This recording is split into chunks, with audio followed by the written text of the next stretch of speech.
Namaskar. I am Priyanka Mishra, Assistant Professor in School of Architecture and Planning, KIT deemed to be University, Bhubaneswar, in the capital city of Orissa in India. In a remote part of the world, a granny was telling a bedtime story to her granddaughter as to how God has endowed the earth with bounties to look after the needs of its creations. And then came man whose need graduated to greed, and lo and behold, earth was no more the paradise God had created. Today we stand on the threshold of an impending catastrophe, mostly of our own making, and watch it unfurl in a slow and certain way, consuming everything that man had taken pride in creation through its civilizational progress. Here we stand discussing how to contain the wrath of Mother Nature, whom we have ceaselessly exploited by trying to address one of its facets, climate change or climate crisis. Climate crisis in common parlance is defined as global warming, climate change, and its consequences. The approach till now was addressing each of these aspects individually. However, in recent times, a holistic inclusion of the three interrelated phenomena has led to the concept of climate crisis. A January 2020 Bioscience article endorsed by over 11,000 scientists worldwide stated that the climate crisis has arrived and that an immense increase of scale in endeavors to conserve our biosphere is needed to avoid untold suffering due to the climate crisis. That climate change has now become a well-defined crisis is clearly born from the facts like changes in the cycle of seasons, the frequency and severity of natural disasters, microclimates, etc. I am sharing here a few visible changes in the same as above and increase in frequency of natural disasters to bring home the fact that we have entered into a stage of climate crisis from my experience of last 35 years in my native state of Orissa, located on the eastern coastal plains of India.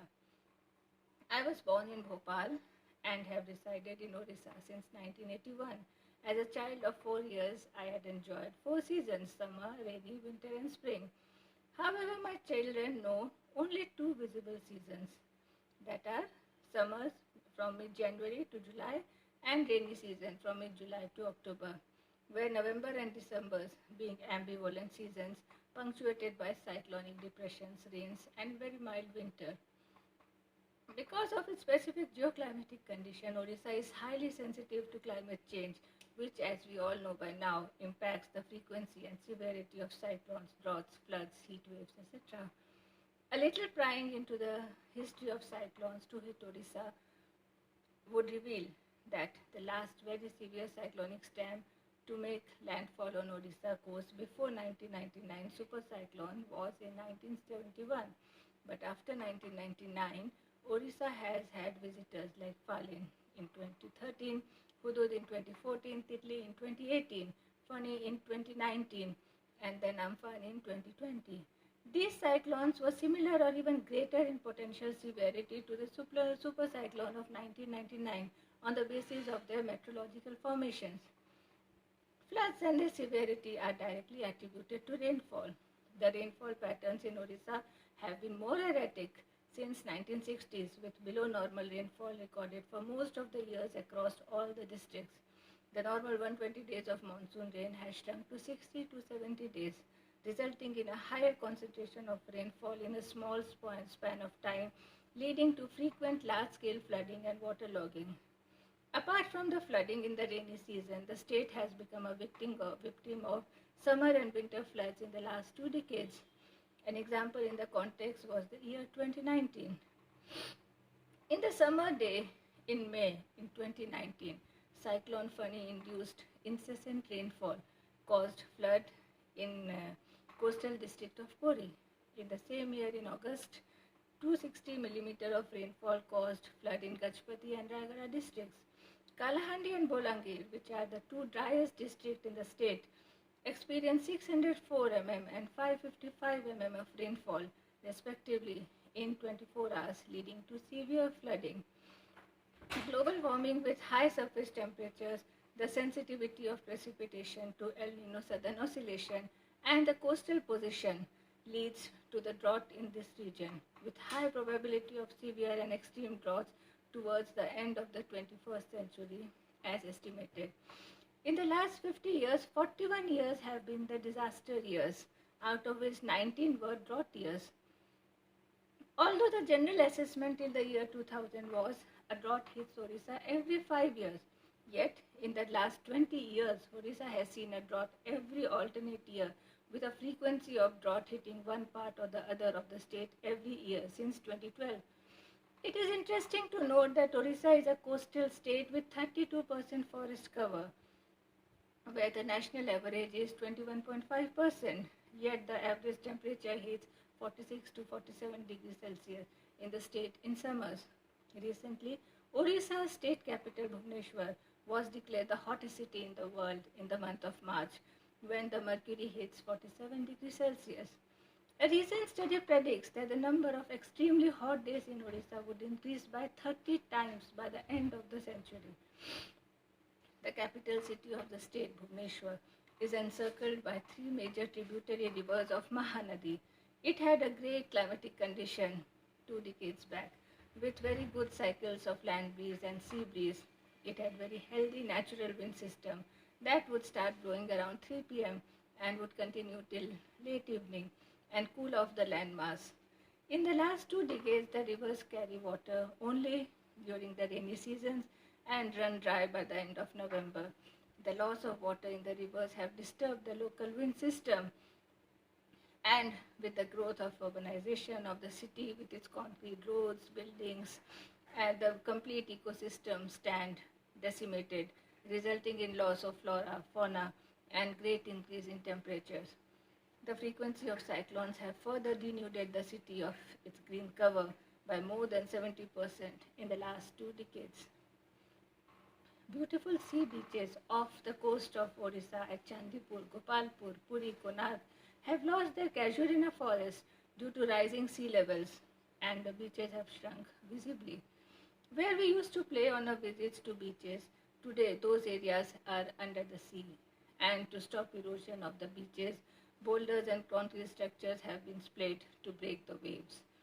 These few examples are enough to establish that climate crisis is not a perceived danger anymore. It is clear and extant. The loss of ecosystems owing to increased flood, cyclones, rise in temperatures, rise in sea levels, droughts have a direct impact on the life and livelihood of the agrarian population who form the mainstay of the economy in Odisha. Undoubtedly, anthropogenic activities are the major contributors to the climate crisis.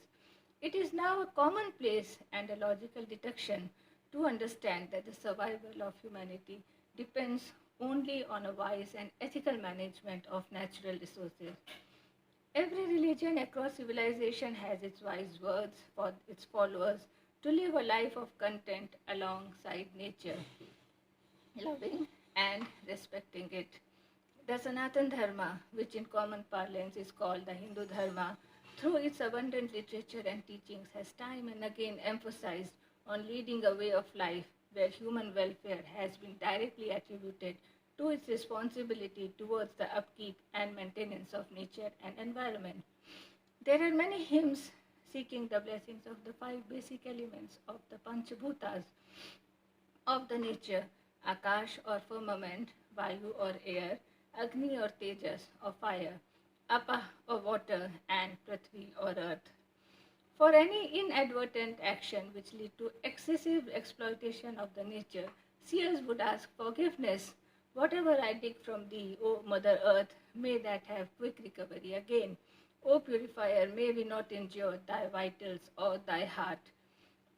The seers of Rig Veda speak on behalf of earth for its principles of replenishment. You give me and I give you. They look at every entity of nature as a friend and sympathizer. Mitrasyaham chakshusha sarvani bhutani samikshe, mitrasya chakshusha samikshamahe. All four major Vedas recognize the importance of the maintenance of the cycle of seasons that are likely to get altered due to climatic change on account of inappropriate human actions. The earth provides surface for vegetation, which controls the heat buildup. The herbs and plants having union with sun rays provide congenial atmosphere for the life to survive.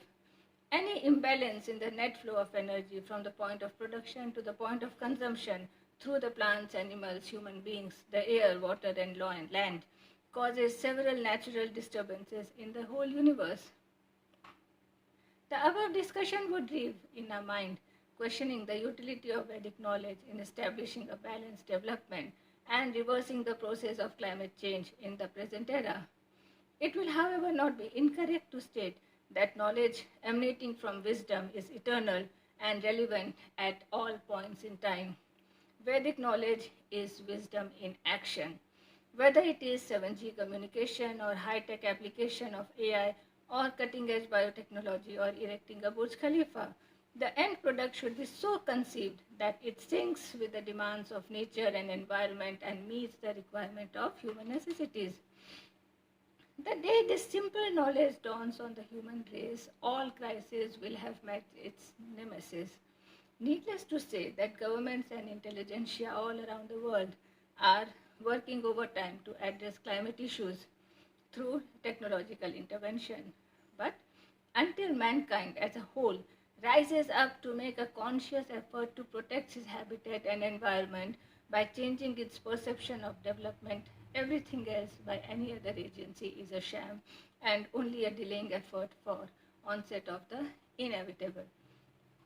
The Vedas therefore so wisely pray for every aspect of the biotic and abiotic component of nature to be at peace and the balance be preserved. Om Dya Shanti Rantariksham Shanti Prithvi Shanti Rapah Shanti Roshadaya Shanti Vanaspataya Shanti Vishve Devaha Shanti Brahma Shanti Sarvam Shanti Shanti Reva Shanti Sama Shanti Redhi Om Shanti Shanti Shanti. Thank you.